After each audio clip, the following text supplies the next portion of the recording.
vamos a conversar con más tiempo. Vamos a adentrarnos, ya lo han dejado los técnicos, vamos a adentrarnos al tema del procedimiento.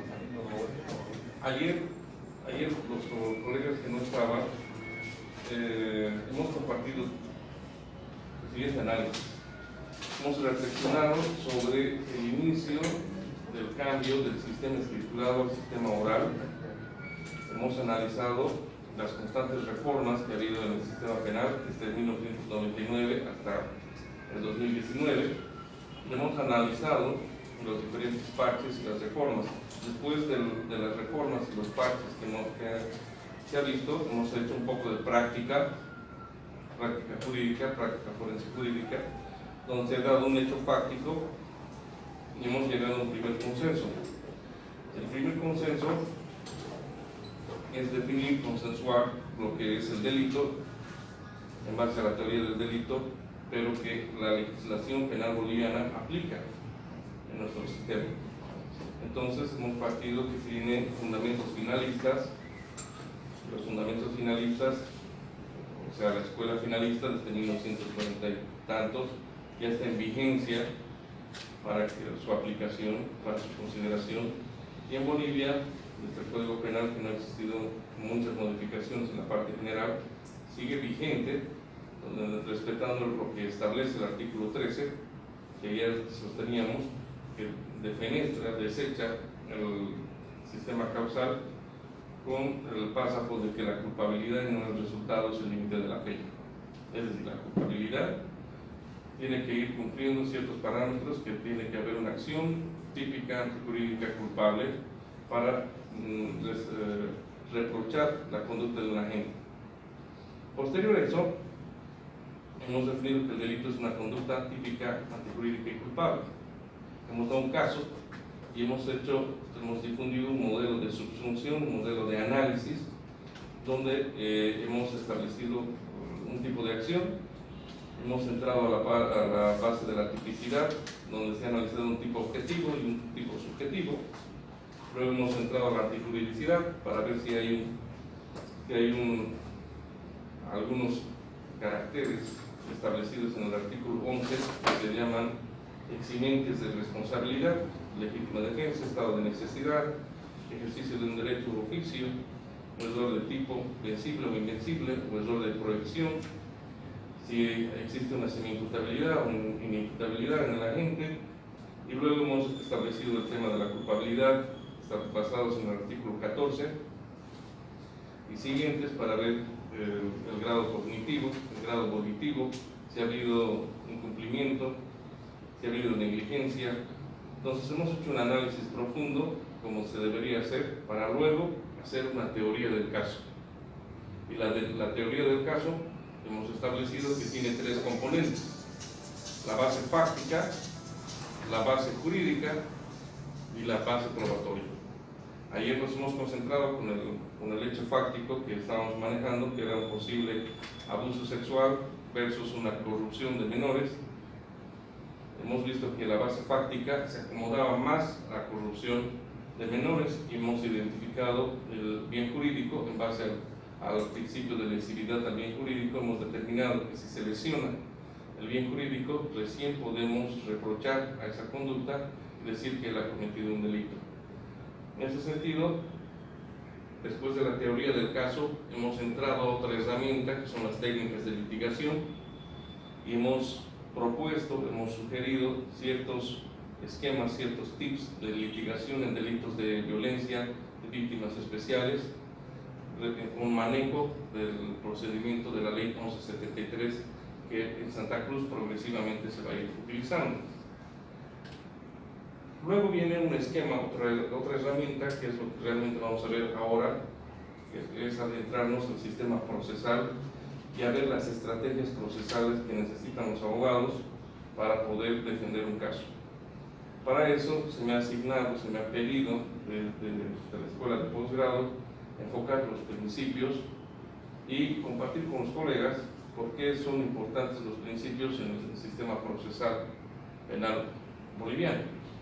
Entonces, como ustedes van a poder ver, Para entender los principios, primero es necesario entender qué es un principio y de dónde emerge un principio. El tema del principio, como lo dice ahí, está entendido como una norma moral. Las normas, como dice Zaffaroni, y ustedes van a poder encontrar, es un ente lógico, es una construcción lógica que ha hecho una persona, que ha hecho un jurista, que ha hecho es como un número. ¿Qué son los números? ¿Qué es el 1? ¿Qué es el 2? Es un valor. Lo mismo pasa con los principios. Es entendido como una norma moral. La norma como un ente lógico, como una construcción lógica, y el tema moral tiene que ver con lo que un grupo de ciudadanos considera positivo, valorativo, y negativo, valorativo. Por ejemplo, una sociedad puede considerar que fumar marihuana está perfecto. Entonces, la construcción de ese principio que establece esa sociedad, por ejemplo, la uruguaya, dice que fumar de manera controlada es una discrecionalidad de una elección de los ciudadanos, y hay un grupo especial favorecido que la marihuana tiene fines curativos, puede ser. Pero en Bolivia, ¿cuál es la interpretación que la sociedad le ha dado? A ustedes no les han preguntado, a nadie nos han preguntado si eso estaba bien, si estaba mal. La política criminal en su entonces, al nacimiento de la ley 1008, ha considerado que las cantidades de posesión de la droga en los ciudadanos es un delito. Entonces son los legisladores que como política criminal han aprobado y se ha promulgado la ley 1008 y han considerado que la posesión de cualquier cantidad de sustancias controladas o de drogas como la marihuana debe ser penal, no importa la cantidad. Pero sí hay una cantidad que puede ser considerada como consumo. Como consumo, ¿cuál será? Y ellos tipifican en el artículo 49 y dicen, se va a entender que la posesión de una cantidad de droga es para su consumo cuando venga un perito experto en laboratorio, le saque un test, le haga una prueba farmacológica a ese ciudadano que estaba poseyendo, ejemplo, 30 gramos de marihuana.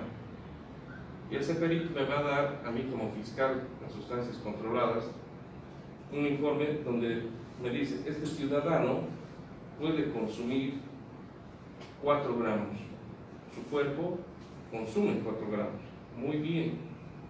Entonces, si el perito me dice que 4 gramos puede consumir y le han encontrado en posesión de 30, los 26 gramos restantes, según la ley 1008, se supone que es para traficarles. Eso dice el artículo 49, pero el texto normativo es diferente. Dice, no, para establecer si uno es consumidor o traficante, se acudirá a un perito. Si la cantidad supera la establecida por el perito, incluirá en lo dispuesto por el artículo 48, que es tráfico.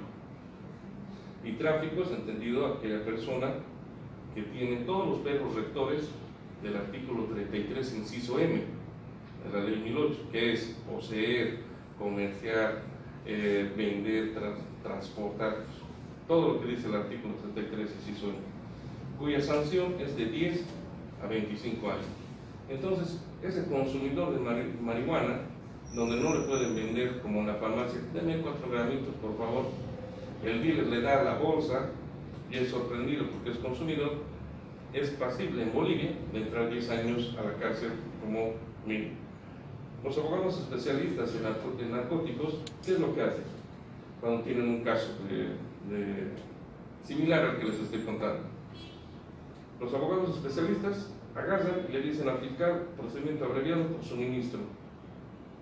¿Para qué? Para que la pena de tráfico no sea considerado como tal y el suministro, 8 años, sea beneficiado el que ha sido encontrado. Y eso lo hacen con una política criminal de que la pena sea reducida y puedan, en su caso, si hay una amnistía, si existe lo que ha sacado Evo Morales varias veces, el tema de la ley del indulto puedan estar dentro del sistema. Estas leyes que han sido del indulto han sido parte de la política criminal. Otros parches para reducir a los detenidos preventivamente, pero no funciona para nada, ustedes ya saben. Ahora, continuamos. El principio, entendido como una norma moral, esa construcción lógica va a suponer para cada grupo social una cosa. El principio es un valor de un sujeto de acuerdo a aquello que dicta su conciencia. Y ahí tenemos un ángel y un demonio, que es identificado como lo bueno y lo malo. Lo bueno y lo malo para los bolivianos, todos los que estamos aquí presentes sabemos que matar está mal, que violar está mal. La mayoría de los ciudadanos conscientes entienden esa situación. Ahora, del principio. ¿Todo bien? ¿Bien? Si el aire está muy bajo, también le dicen. Estamos hablando de los principios y estamos enfocando el principal. Y vamos a tocar el principio de legalidad porque de ahí es la fuente para las demás garantías y los demás derechos como medios procesales para un proceso de juicio oral que les toque o en plena etapa preliminar o preparatoria. Ahorita vamos a llegar a la práctica. Hemos entendido lo que es principio. Es una norma moral, es un valor y una determinada sociedad entiende sobre lo que es bueno o malo. Eso es principio. ¿Qué es la legalidad? Es una condición y acto realizado dentro del marco normativo de un Estado. ¿Quién dice eso? ¿De dónde surge la legalidad? ¿Dónde se ha pensado la legalidad inicialmente? Este pensamiento positivizado de lo que es legal o no ya emerge inclusive desde el origen del derecho como construcción lógica y llega a este punto. El principio de legalidad es aquel en el cual los poderes públicos, el Ministerio Público, el órgano judicial, están sujetos a la ley. Todo acto de los poderes públicos que no estén conforme a la ley son inválidos. Ahí vamos a hacer un comentario. Esta construcción del principio de legalidad es general. El principio de legalidad en materia procesal penal también es aquel en el cual los poderes públicos están sujetos a la ley. Todo acto de los poderes públicos que no estén conforme a la ley son ahí inválidos, no, son nulos y anulables. Entonces hay una diferencia entre el tema de la nulidad y vamos a ver cuáles son los actos de nulidad. Y hay actos relativos en base a los defectos relativos y los defectos absolutos. Artículo 168 y artículo 169 del procedimiento penal. Una vez que tomas el principio de legalidad como tal, esta palabra no lo manejan muchos abogados, pero es de vital importancia. ¿Qué es un axioma? ¿Y por qué vamos a tocar el tema del axioma? Los axiomas son verdades incuestionables, universalmente válidas y evidentes, que se utilizan como principio en la construcción de una teoría como base para una argumentación. El tocar los axiomas es parte de teoría de la argumentación jurídica. Esto tienen que memorizarlo porque hay axiomas que son verdades incuestionables. En el procedimiento penal boliviano, una verdad incuestionable es el respeto por los derechos humanos, la Constitución Política del Estado, los tratados y convenios internacionales. Entonces, hablamos de la Constitución Política del Estado, los derechos y garantías constitucionales, muy bien. El artículo 115, debido proceso y sus 17 vertientes, perfecto. Hablamos de eso, de derechos humanos, derecho a la defensa, 117 o 119, si no me equivoco. Ahora, los tratados y los convenios, ¿por qué son importantes en el momento y por qué el bloque de constitucionalidad en Bolivia lo menciona? Porque el Pacto de San José de Costa Rica precisamente establece en su artículo 8 el principio pro hominem, que básicamente consiste en eso, en el respeto de los derechos humanos. Es decir, ha habido un consenso internacional, un tratado internacional para que ningún país, y esto especialmente después de la Segunda Guerra Mundial, pueda hacer lo que quiera, con los seres humanos. Ustedes saben que cuando se da origen a la Segunda Guerra Mundial, los alemanes, al empezar a invadir territorios, no era a la buena, han empezado a hacer catástrofes, han empezado a matar. Entonces, en ese sentido, después de la Segunda Guerra Mundial, empieza lo que es el pacto entre las Naciones Unidas. La Organización de las Naciones Unidas se consolida y asimismo nace las entidades como la Corte Interamericana de Derechos Humanos, los pactos internacionales que se constituyen como un bloque fuente. Entonces, este bloque fuente permite que cada estado cree una constitución basada en los respetos universales de derechos humanos. ¿Qué quiere decir? Que un axioma es que ningún ciudadano puede esclavizar, puede volver a matar como lo que se ha hecho antes. Nunca más. Eso es una firma, es un axioma. No es que aquí en Bolivia se va a hacer eso y en Estados Unidos no. Un axioma universal es el respeto de los derechos humanos. Desde que existe eso, toda la política criminal de los diferentes países empieza a generar esto. Lo que empiezan a identificar derechos, empiezan a identificar garantías y empiezan a pensar en los principios. ¿Por qué hacemos esta calificación, lo que es derecho, lo que es garantía y lo que es principio? Porque cuando nosotros como litigantes planteamos un incidente de nulidad de imputación o un incidente de actividad procesal defectuosa, el juez está esperando que le digas cuál es el derecho vulnerado y tú dices, señor juez, se ha vulnerado el principio de legalidad, el principio de seguridad jurídica o el principio de verdad material. Y el juez está esperando que le digas cuál es el derecho vulnerado. Y bueno, si tú eres un poco más especializado, empiezas a identificar el derecho vulnerado y el derecho vulnerado resulta ser el debido proceso.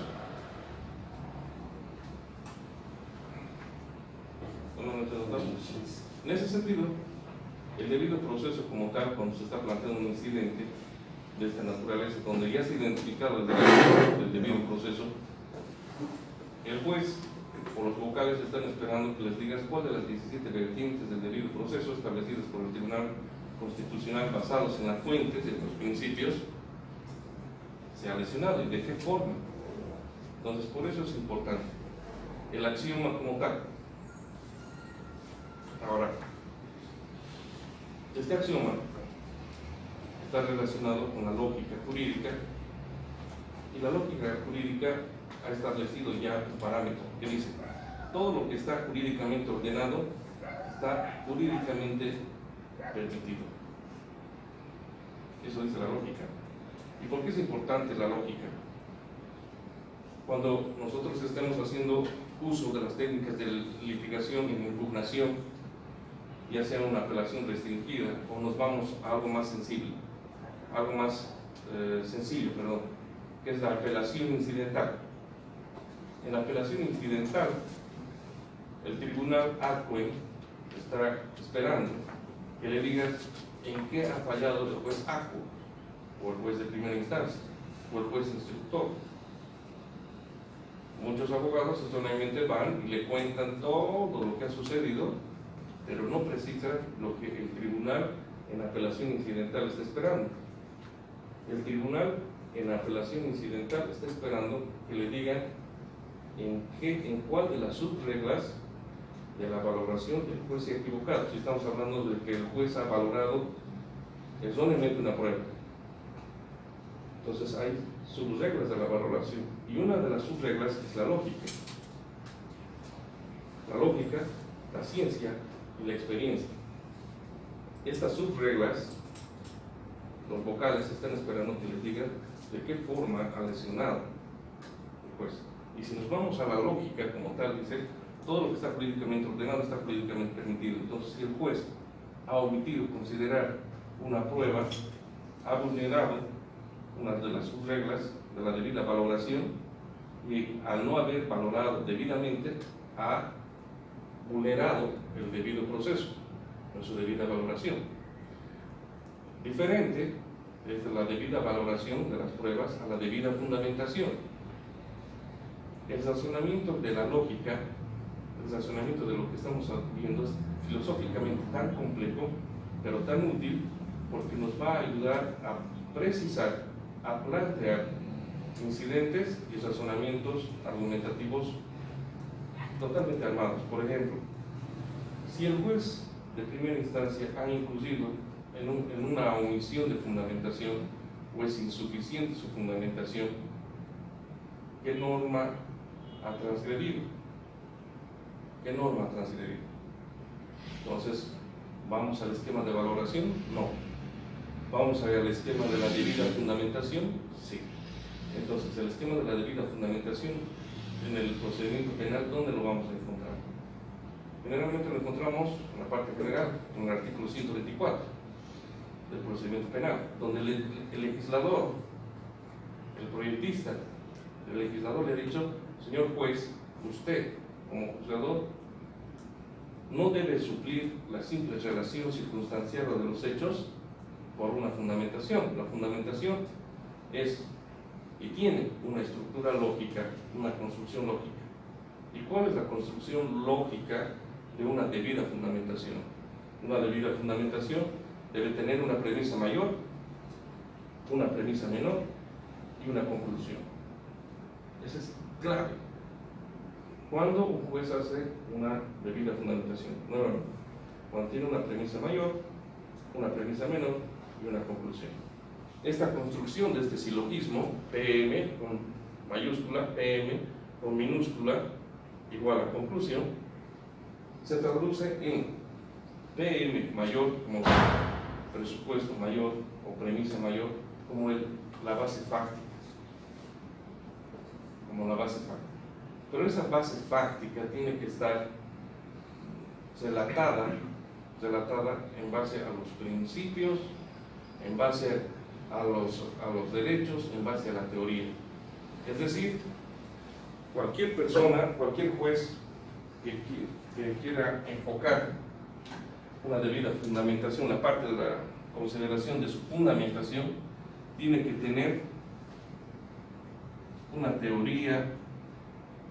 Si estamos hablando, por ejemplo, de un delito, tiene que hablar de la teoría del delito, tiene que tener este sustento de la teoría por doctrina, y tiene que tener un respaldo, y el respaldo que puede tener esta teoría, esta doctrina, generalmente son los precedentes. Y los precedentes son de dos formas: precedentes constitucionales y precedentes del Tribunal Supremo. La mayoría de los abogados que estamos aquí no tiene la costumbre de ir a leer los precedentes, es decir, los autos supremos. Los consorcios más especializados tienen en su equipo a un constitucionalista, ya dentro de sus oficinas o fuera, que está sistematizando las sentencias constitucionales y está sistematizando los autos supremos. ¿Por qué es importante que un bufete de abogados tenga un sistematizador de jurisprudencia? Porque precisamente el penalista, en una determinada instancia del proceso penal, va a necesitar establecer cuál es el precedente contradictorio. ¿Y eso cuándo te piden? En la apelación restringida. Y ahí vamos con el problema de la apelación restringida. Te dicen cuál de los precedentes que el Tribunal Supremo ha señalado, el juzgador se ha alejado, o los vocales se han alejado. Y tú dices: el auto supremo número tantos, emitido por la sala penal número tantos. Perfecto. Cuando quieres ir al recurso de casación, mal llamado recurso de casación, porque en Sucre, Bolivia, los magistrados no casan absolutamente nada en materia penal, y ustedes lo han notado de manera especializada, no casan nada, no te dicen casa o casa parcialmente, no, como en materia civil. En materia penal solo te dicen fundado o infundado. y así te sale el recurso de casación. Entonces, ¿cuál es la verdadera denominación de ese recurso? Recurso unificador de jurisprudencia. El recurso unificador de jurisprudencia exige que los abogados dominen los precedentes. ¿Y qué tipo de precedentes va a ser para un recurso de casación mal llamado? El conocer los autos supremos sistematizados. Si en el Palacio están vendiendo libros sobre autos supremos, cómprenlos. Allá en Sucre tenemos la facilidad de ingresar a la biblioteca y de hablar con el asesor de jurisprudencia y pedirle los últimos CDs de jurisprudencia. Eso nosotros lo pasamos al constitucionalista y el constitucionalista nos dice, bueno, aquí están los precedentes respecto al debido proceso, aquí están los precedentes respecto a delitos instantáneos, aquí están precedentes sobre, como decía el doctor, dominio del hecho, aquí están los precedentes sobre delitos inmediatos, aquí están los precedentes sobre delitos continuados. Entonces, esa sistematización cuando ustedes tienen les va a servir dependiendo del delito que están buscando impugnar, ¿no? O el auto de vista que están pretendiendo impugnar y la sentencia en consecuencia, si tienen identificado este precedente. Las sentencias constitucionales como tal son parte de la argumentación jurídica y sirve de sobremanera cuando un abogado está exponiendo, pero quiero que sepan que cuando el juzgador no sigue la sentencia constitucional y ustedes dicen, tienen que tomar en cuenta que las sentencias constitucionales no son un ente legislador. O sea, por más que el Tribunal Constitucional haya sacado una sentencia constitucional, por encima de la sentencia constitucional siempre va a estar la Constitución y siempre va a estar la ley. Entonces, es necesario tomar en cuenta, entonces, ¿para qué sirven las sentencias constitucionales? Las sentencias constitucionales son una luz, son una guía para los jueces para aclarar razonamientos sobre vulneración de derechos y garantías constitucionales. Eso está muy bien, pero los jueces no están obligados totalmente a respetar una sentencia constitucional. ¿Por qué? Porque ellos están obligados a cumplir la ley, la Constitución. Si no, estaríamos hablando de que cuando salga una nueva sentencia constitucional, eso todos los jueces tienen que seguir. No es una ley. Las sentencias constitucionales son una guía. Desgraciadamente... No tienen carácter vinculante, ¿no? Tienen carácter vinculante las sentencias constitucionales, totalmente. Tienen carácter vinculante, pero hay un problema.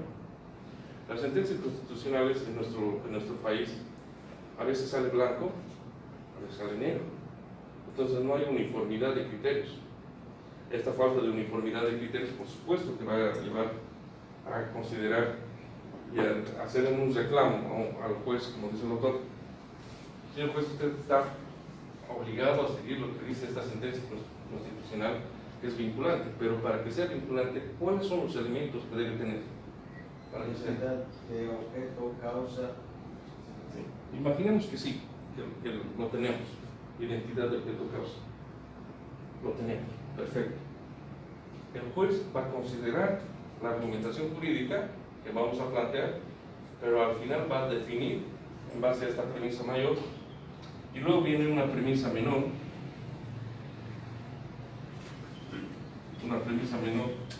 que son los motivos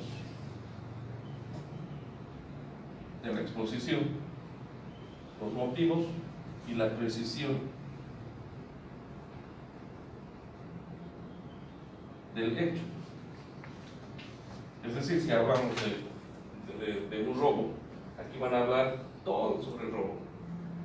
Que el robo surge, que el robo tiene una naturaleza, es doloso, que el auto supremo número tal de la Corte Suprema hace mucho tiempo ha definido esto, el Tribunal Supremo ha seguido con la misma línea. En este sentido, el hecho que analizamos a continuación establece bla bla bla bla bla bla bla bla. Y aquí empieza el tema de las conclusiones.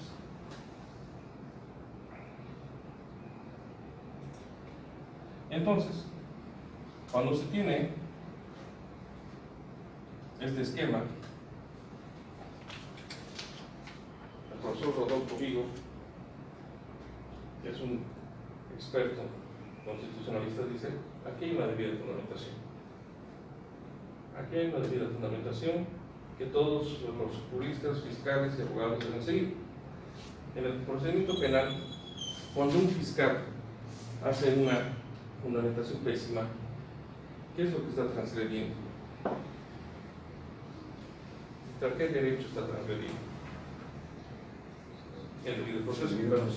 Pero ¿cuál de esos 17 vertientes? Eso es claro. Fundamentación. Debida fundamentación. Debida fundamentación. Perfecto, ya está identificado la Constitución. Ahora veamos qué norma no ha cumplido el fiscal en el procedimiento penal. ¿Cuál sería esa norma que el fiscal estaba obligado?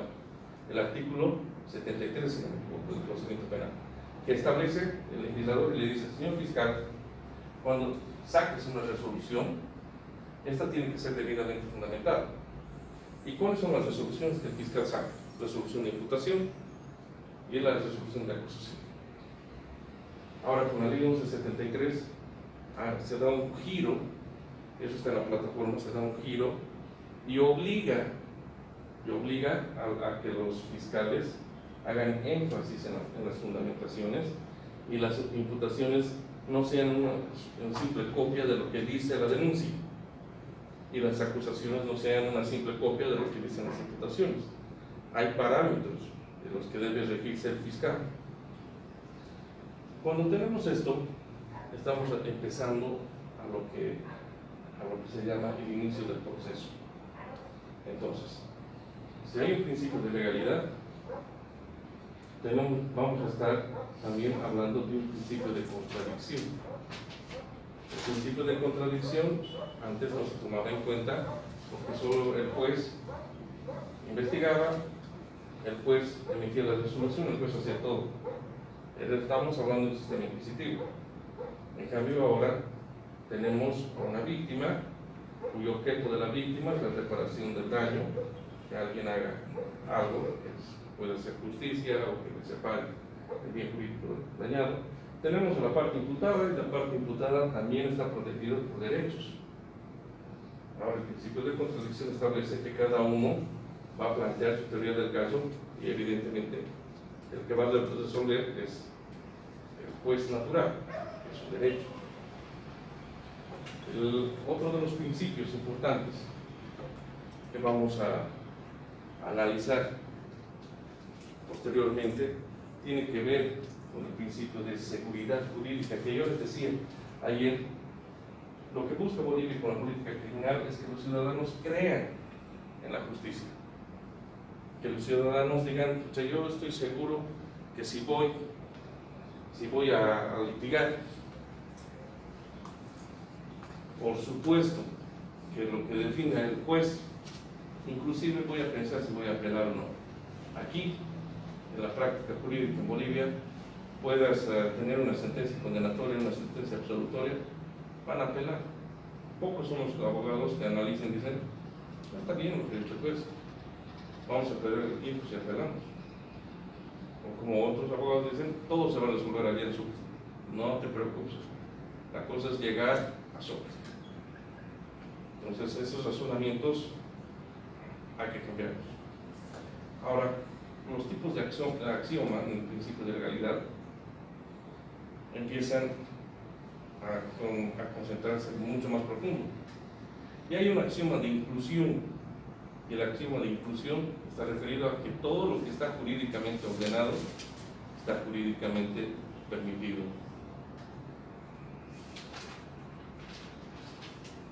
El axioma de libertad: lo que está jurídicamente permitido, no está jurídicamente ordenado, puede libremente hacerse u omitirse.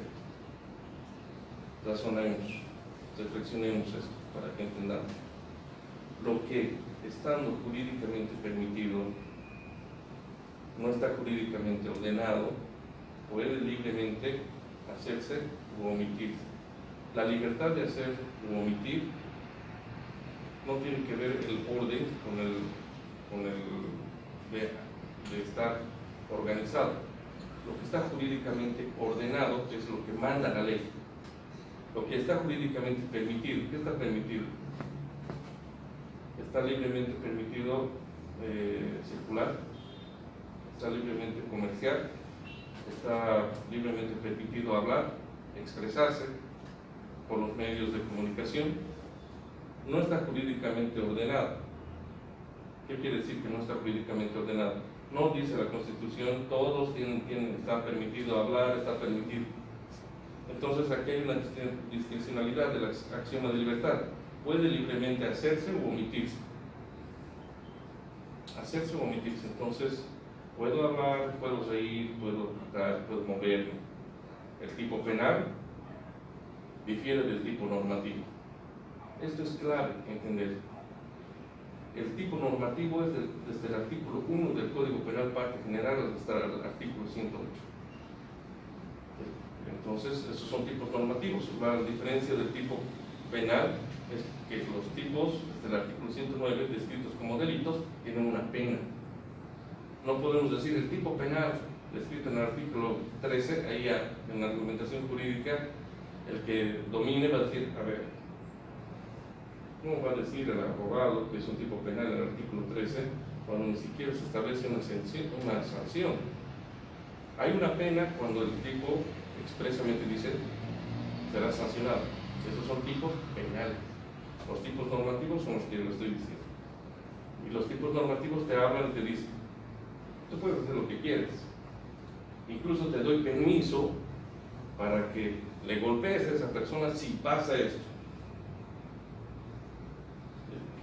Te autorizo como Estado a que rompas un vitral y salves a alguien.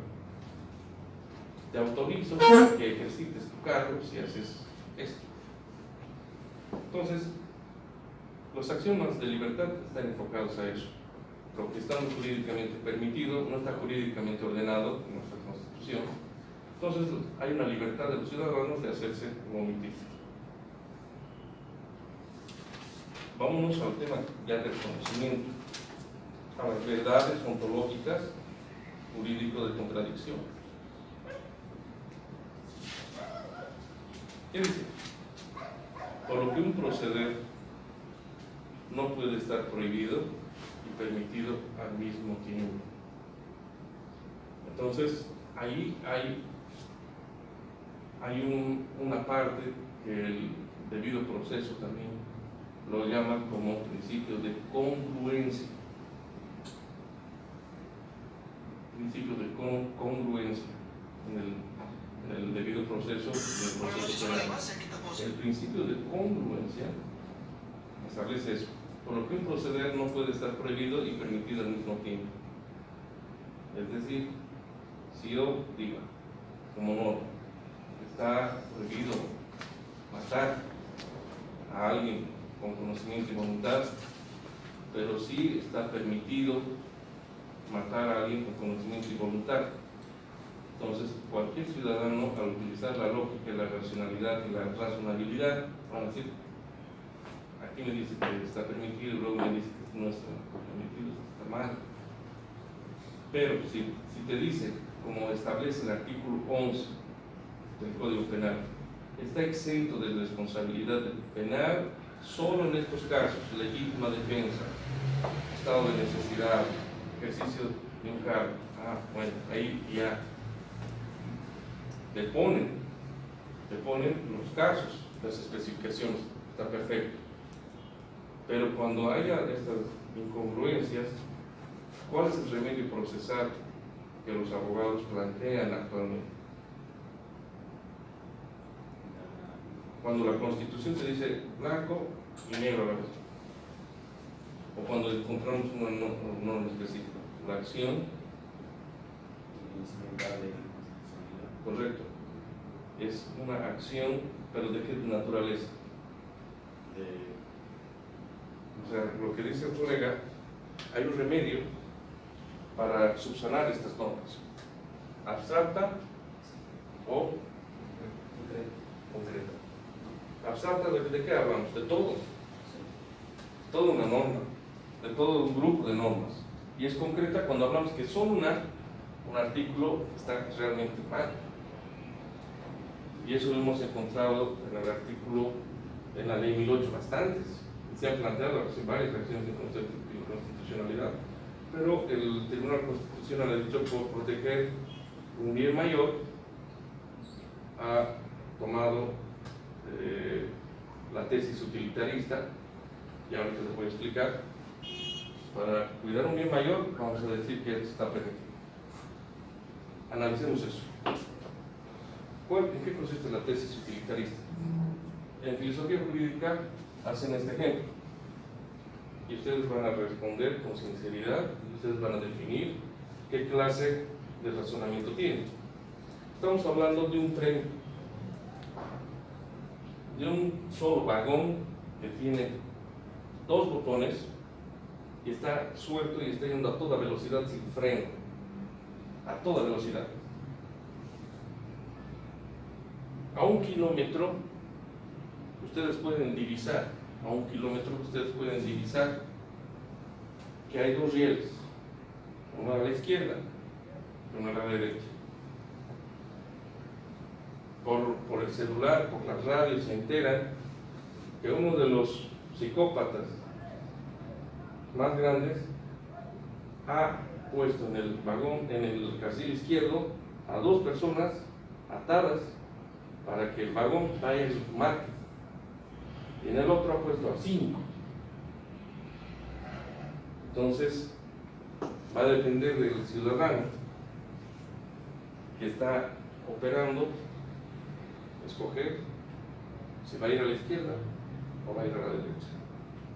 No tienes más alternativas. El ejercicio filosófico que les estoy explicando permite que las personas escojan izquierda o derecha. De todas formas, si no se aprieta ninguno de los botones, igual van a morir, o 5 o 2. Entonces, ¿cuál es la respuesta que ustedes harían en honor a la verdad? Doctor. En todo caso, como con las características que plantea, es mejor que mueran dos a que mueran 5. Entonces tú apretarías el botón izquierdo, decides que mueran 2 ciudadanos ¿No está inocentes. sujeto a que pueda frenar? Nada. Tienes las siguientes opciones. Botón izquierdo, 2 personas. Botón derecho, 5 personas.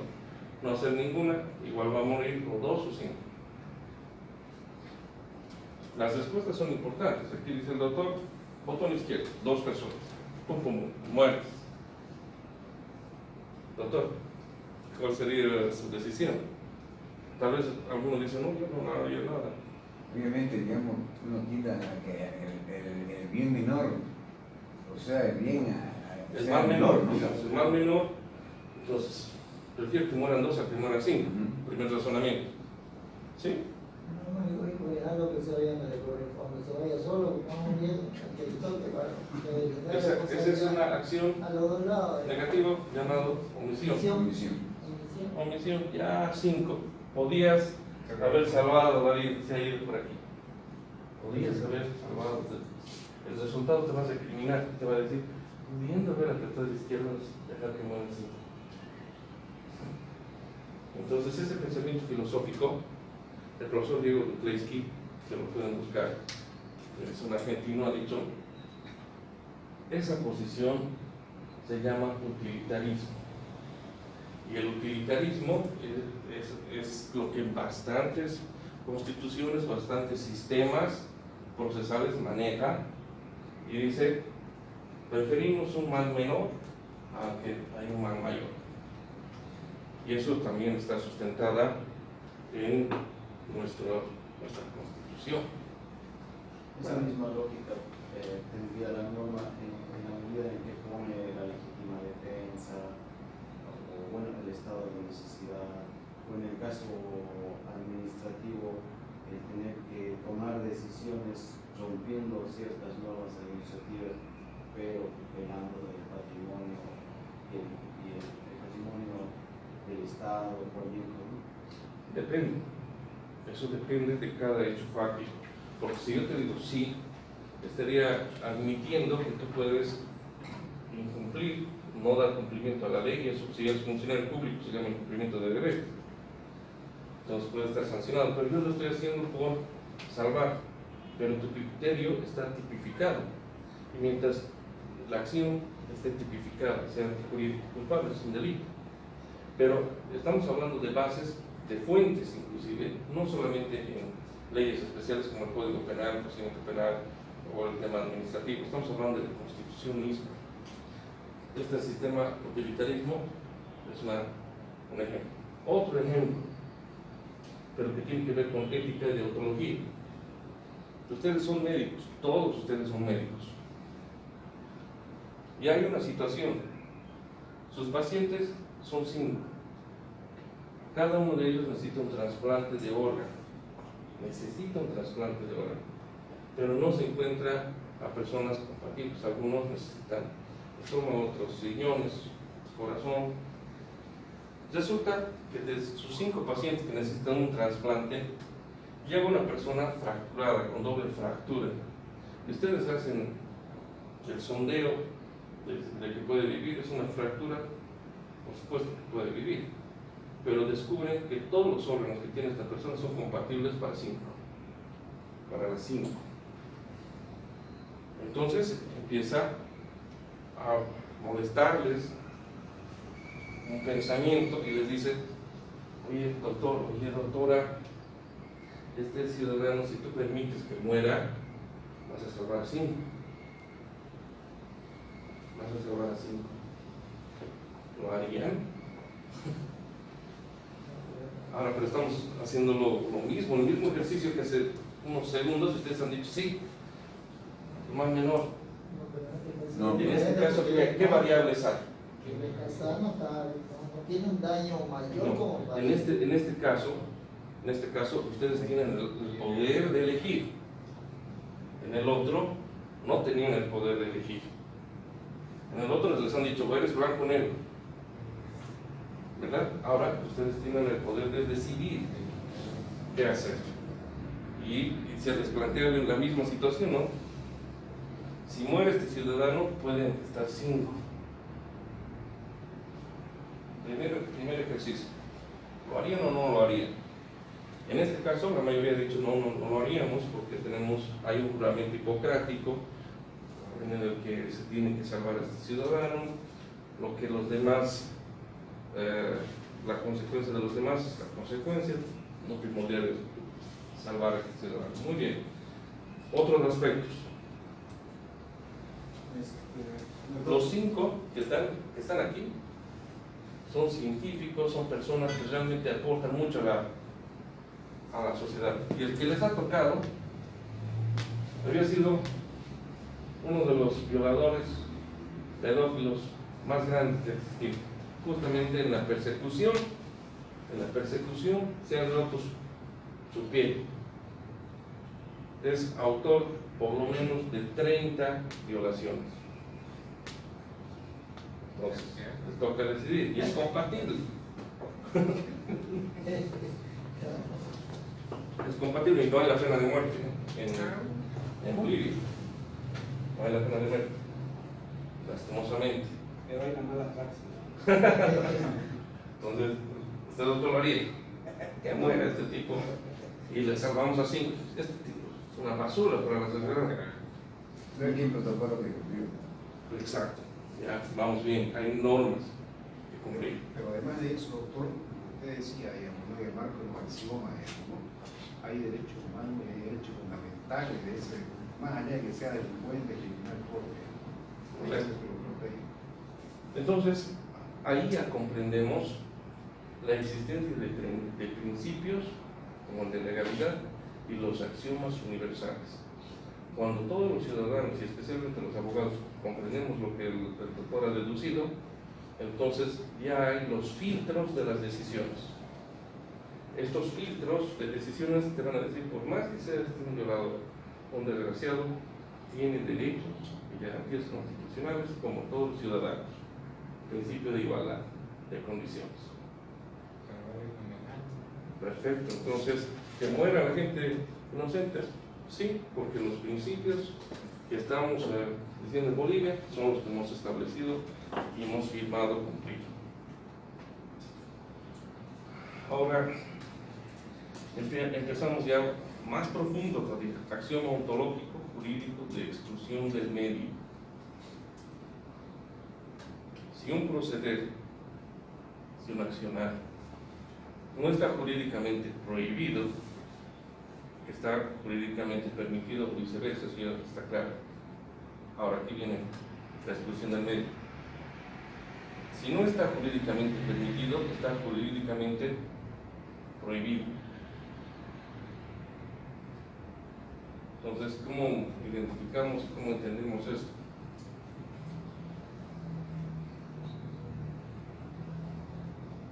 Lo que dice más o menos la Constitución. Esa pregunta no se prohíbe. Todo lo que Permitido. te dice, el Código Penal no te dice no matarás, no te dice. Te dice que el que matare será sancionado de 5 a 20 años de cárcel. Entonces, todas las conductas que estén en el Código Penal del 109 adelante, las que no estén, están permitidas. Están permitidas, eso es lo que nos dice. Si no está jurídicamente permitido, está jurídicamente prohibido. Y viceversa, ¿verdad?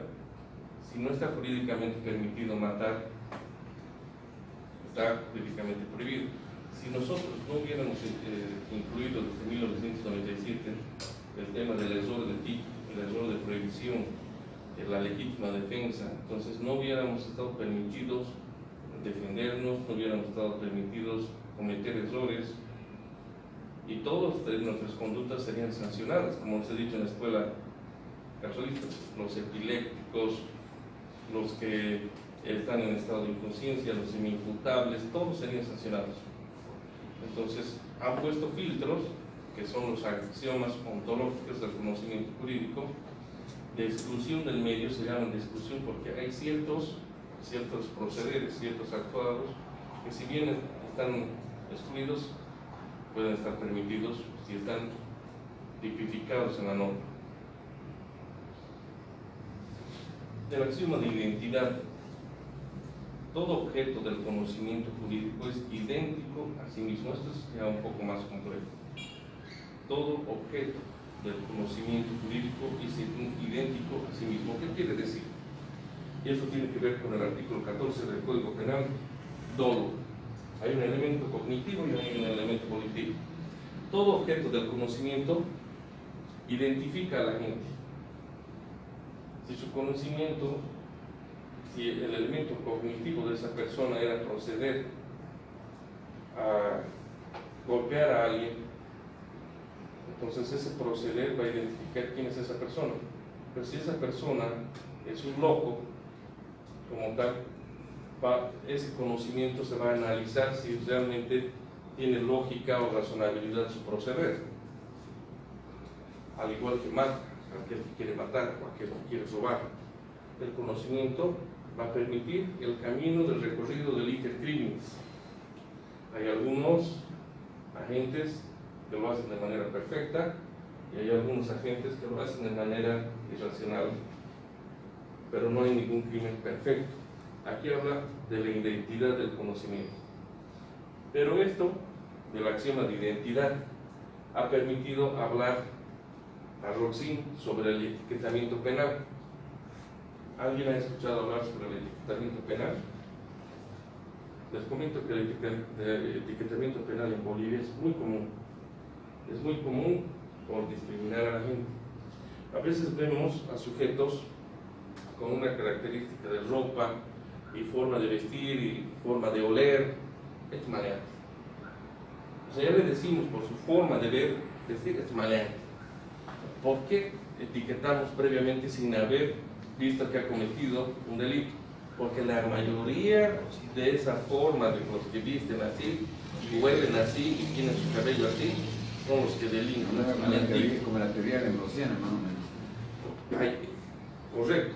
Pero César Lombroso, en su obra magistral de criminología, el delito, el delincuente y la pena, César Lombroso, identifica al criminal lombrosiano. Y por supuesto los fiscales inquisitivos antes en el sistema oral mexicano especialmente decían: miren esa cara, señores jueces ciudadanos, es el típico criminal lombrosiano. Entonces César Lombroso establecía precisamente un criminal tiene estas características. Pero ha empezado esa teoría a evolucionar ahora a un debate que actualmente están haciendo la mayoría de los teóricos penalistas, que es el tema de las neurociencias. Las neurociencias identifican que ya por el ADN podemos saber si esa persona va a ser agresiva, no va a controlar su ira y puede ser peligrosa. Entonces, como ya tenemos esa configuración, lo modificaremos, están diciendo. La nueva postura. Modificaremos, o sea, que cada ciudadano aporte con su ADN y veamos con qué ADN se junta. Y cuando tengamos este mapa, lo modificaremos, lo sacaremos la ira, lo sacaremos esto. Es una discusión. O sea, ya hay un etiquetamiento previo donde te voy a decir, no va a controlar su ira, este va a ser peligroso. Hay esos razonamientos. Si podemos evitar que delincan, hay que sacarle pues esta agresividad. Por ejemplo, esta persona ha sido maníaco compulsivo, obsesivo compulsivo, ha matado a 30 personas y ahora ha tenido una hija y se está metiendo con este, va a ser igual que su padre. Yo no volvería con la teoría causalista. La teoría causalista, como ya les he mencionado, es concentrarse en los factores fenomenológicos exteriores, una acción y un resultado. ¿Cuál es el resultado? Una persona muerta. Esa es la teoría causal. La teoría final tiene que ver con lo que pensamos. Y volviendo al tema del etiquetamiento penal, tú puedes identificar ahora venezolano. ¿Qué viene relativamente venezolano? Colombiano, peruano. Entonces cada uno dirá peruano, maleante, ladrón, colombiano, puta, narco, cobrador de deudas, venezolano, ladrón, está en pobreza. Puede ser, pero esos etiquetamientos penales también está basado en lo que estamos hablando, en lo que conocemos. Entonces, eso lo decía Roxino. Ahora ya tenemos el axioma de identidad. Todo lo que conocemos de las personas, todo lo que conocen, el conocimiento se exterioriza, se materializa en las acciones o omisiones. Vamos al tema de la fundamentación. Entonces ya hemos dejado ahí a un lado los axiomas, que son las verdades no absolutas, sino verdades universales, porque no hay una verdad absoluta. Hay verdades universales, como ya la que hemos establecido, respeto a los derechos humanos, todo lo demás. Fundamentación consiste en que los actos que originen molestias deben basarse en una disposición normativa en general. Las autoridades no tienen más facultades que las que la ley les otorga.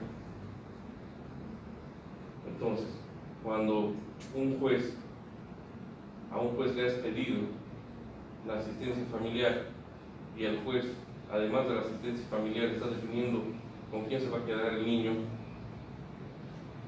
¿cuál sería tu fundamentación? Y hay una definición en latín: ultra petri, ¿no? Su fundamentación no se acomoda al acto, que dice, consiste en el acto que origine molestia. ¿Cuál era el acto que originaba molestia? Que el beneficiario no tenía suficiente asistencia. Deben basarse en una disposición normativa en general, Código de las Familias. Las autoridades no tienen más facultades que la ley les otorga. La competencia del juez de familia respecto al planteamiento de un incidente debe resolver el incidente establecido, y no así lo que no se haya pedido. Cuando no se haya establecido más allá del incidente, estamos siendo ultra petita, como dicen, está transgrediendo la norma. fundamentación es diferente a motivación. Eso es para los que estamos acostumbrados a redactar jurídicamente y hacer las apelaciones. Una cosa es fundamentar y otra cosa es motivar. Si ustedes conocen qué es fundamentar, qué es motivar, entonces van a poder identificar los errores de motivación de los juzgadores. Motivación que se exprese en una serie de razonamientos lógicos jurídicos sobre el por qué consideró que el caso concreto se ajustó a la hipótesis normativa.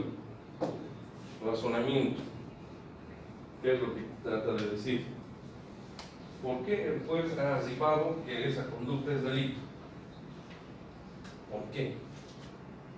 ¿Cuáles son los razonamientos lógicos? Cuando ustedes no encuentran razonamientos lógicos, hay una omisión de motivación, no de fundamentación.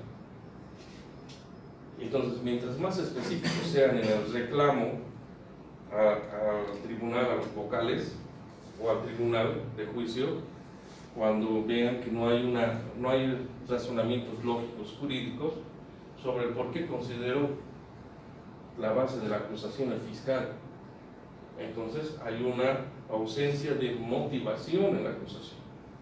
Y por supuesto que va a haber un precedente constitucional que lo respalde, porque la motivación, la debida motivación, es parte del debido proceso.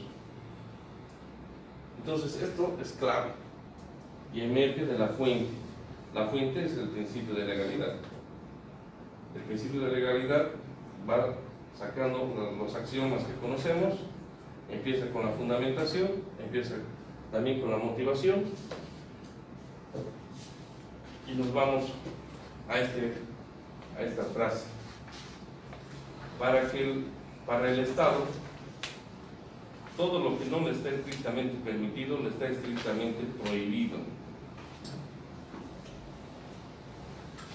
Ahí hablamos ya no de las personas naturales, hablamos ya del Estado. Para el Estado, todo lo que no le está estrictamente permitido, le está estrictamente prohibido. Yo soy fiscal departamental, me he olvidado mi DNI o carnet de identidad. Quiero pasar por el lago Titicaca a Puno. ¿Cómo está, señor policía? Al policía peruano. Yo me he olvidado mi carnet de identidad, pero yo soy fiscal departamental de Bolivia. Soy fiscal departamental de La Paz. ¿Qué es lo que va a decir el policía? Tú serás fiscal allá, aquí no eres tal, eres un ciudadano y necesitas darme tu carnet.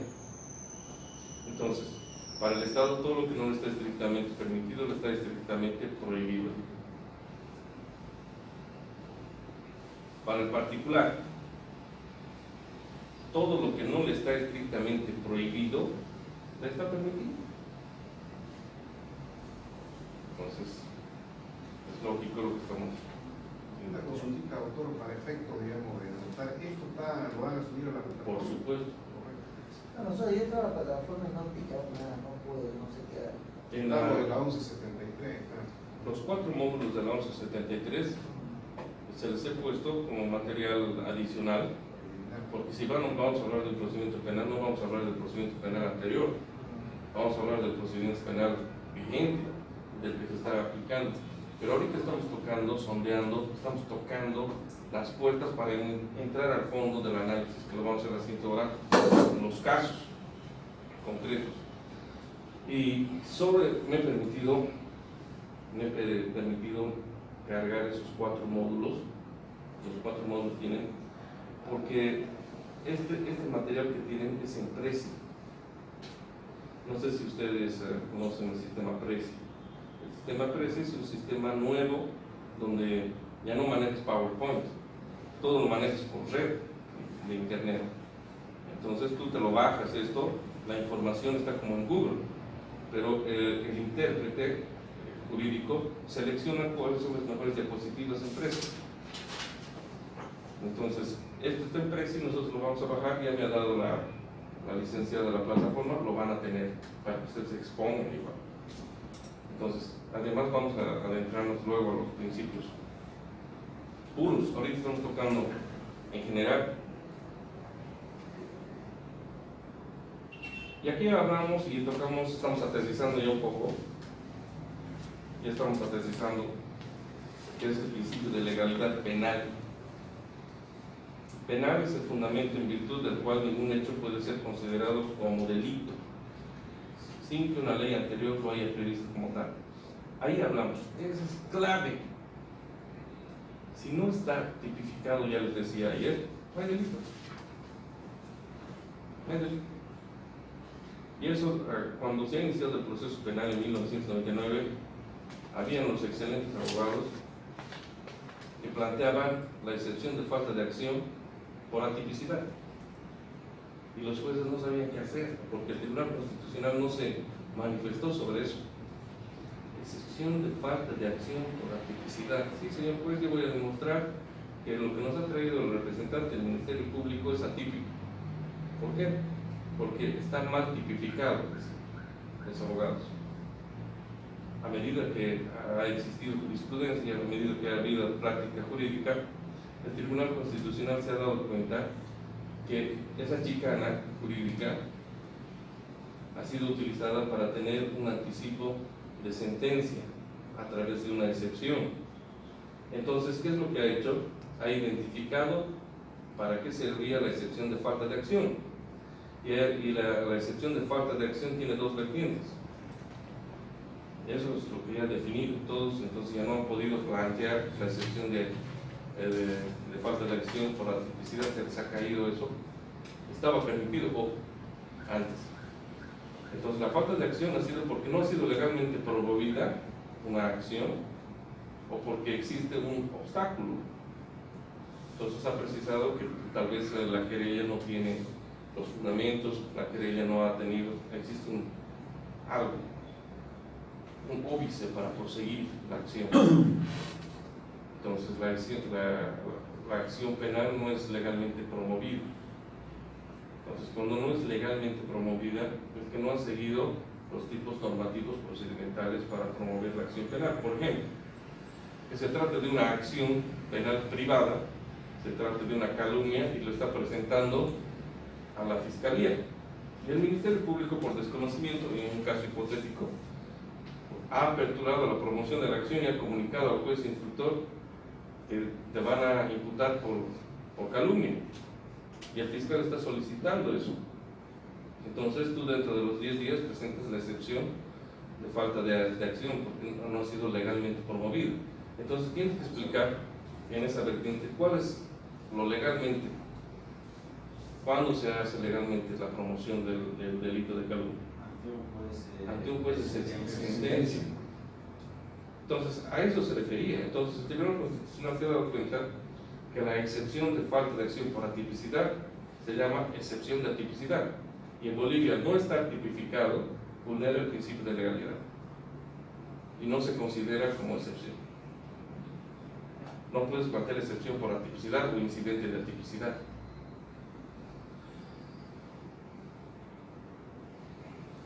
Ahora, el principio de legalidad penal, hay un principio de legalidad penal formal.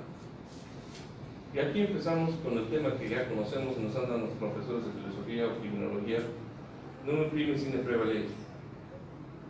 No hay delito sin una ley anterior que lo establezca como tal, un nullum in duty sine prevalenti. No hay proceso sin ley previa de cómo hacerlo.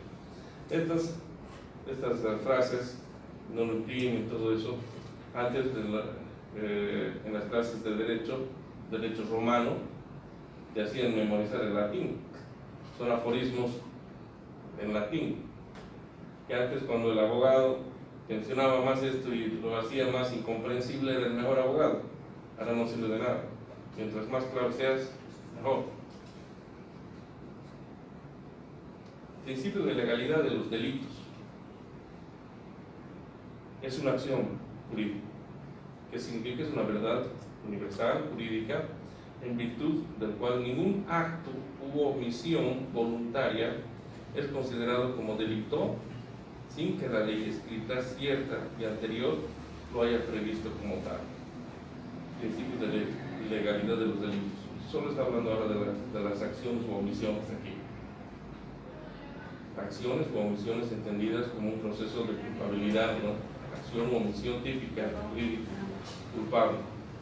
aquí te está diciendo, es un axioma jurídico en virtud del cual ningún acto o omisión voluntaria es considerado como delito sin que la ley escrita, cierta y anterior lo haya previsto como tal.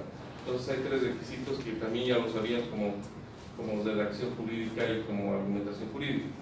La ley tiene que estar escrita, tiene que ser cierta, y eso habla sobre verdad material y anterior, al artículo 180.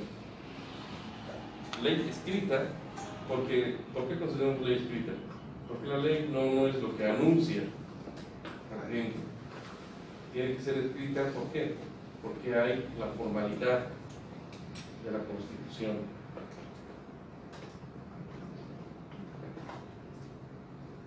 Y hay otro aforismo que dice: non imprime sine scripta, stricta, cierta, et previa legge. No hay delito sin ley escrita, cierta y previa. Lo que les decía, ¿no? El tema del derecho administrativo, lo que te decía, es tan importante que no lo manejamos para nada los abogados penalistas. ¿Por qué es importante para el abogado penalista manejar el tema del derecho administrativo? Porque el principio de legalidad administrativa, el principio de seguridad jurídica y el principio de competencia reglada hace una diferenciación, y esto hasta ahí nos vamos a quedar para ir allá. ¿Por qué? ¿Por qué el derecho administrativo también contempla el principio de seguridad jurídica? Porque hay un principio para todos los penalistas que es el principio de ultima ratio. El principio de ultima ratio es tan importante porque no todas las conductas que hemos estado viendo como axiomas o como principio de legalidad son delitos. Tenemos que hacer una diferenciación de que cuando una conducta vulnera una norma administrativa, no puede ser considerada también como delito. Entonces promueve una acción administrativa antes de una conducta por delitos de corrupción. El hacer eso puede ahorrar o descongestionar tanto el sistema y te puede evitar que te planteen una excepción de incompetencia. Entonces, a veces confundimos el incumplimiento de deberes con una infracción del derecho administrativo. El derecho administrativo como tal también suele plantear la excepción de prejudicialidad. Excepción de prejudicialidad. Doctor, pero en esto, ya en algunos casos ha habido en los que se ha buscado discriminar estos dos aspectos, donde dice de que si es un hecho, se puede juzgar tanto en la vía administrativa como en la vía penal, porque la fundamentación, no sé si será precisa el manejo del término, pero dice que la fundamentación es distinta en cada espacio jurídico. Sí. Tú, digamos, podrías haber infringido una norma administrativa. Una de las normas administrativas que tenías va con el reglamento que tiene esa institución. Puede ser un hospital, puede ser la alcaldía o la gobernación o cualquier entidad pública. Podrías haber infringido, pero si tú lo planteas también por la vía penal, se va a iniciar una promoción de la acción para ver si es incumplir un deber. Entonces, el incumplimiento del deber es un delito y hay una infracción. Y como dice el doctor, si tú has promovido inicialmente la investigación de un proceso administrativo para ver si has infringido un tema de una norma administrativa, ahí hay una excepción de prejudicialidad. Y vamos a ver con que si saliera aprobada la excepción de prejudicialidad, quedaría sin efecto la cuestión penal, pero si saliera negativo, podría abrirse la cuestión penal. Y en esto también tenemos los hipotéticos que se plantean en las resoluciones contrarias de la Constitución. Correcto. No nos olvidemos que ahora, con la ley 1173, hay dualidad de promociones de la acción. Por ejemplo, cuando el juez de familia, por eso, detectaba que el motivo del divorcio, cuando le daba la palabra a una de las partes, decía: yo, señor juez, me estoy divorciando porque ya me he cansado de que este señor venga y me golpee todos los días. Entonces, el juez, en cumplimiento de sus deberes, le está diciendo: te voy a dar medidas de protección, y asimismo estoy remitiendo de oficio al Ministerio Público. Entonces, no es que se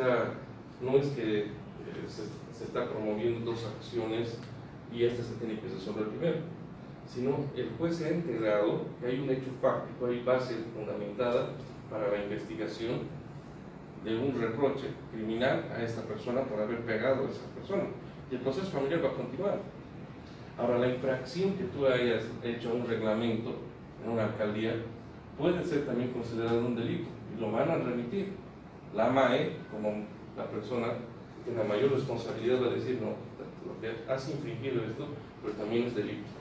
Aquí te vamos a hacer un proceso disciplinario, también como juez te vamos a hacer un proceso disciplinario, pero también vas a ir a responder, porque vamos a hacer una auditoría y vamos a ver si de la auditoría jurídica o la auditoría financiera te responsabiliza de delitos, la dualidad.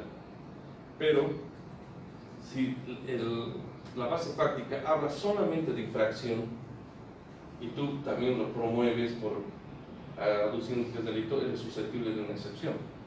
Depende del hecho fáctico.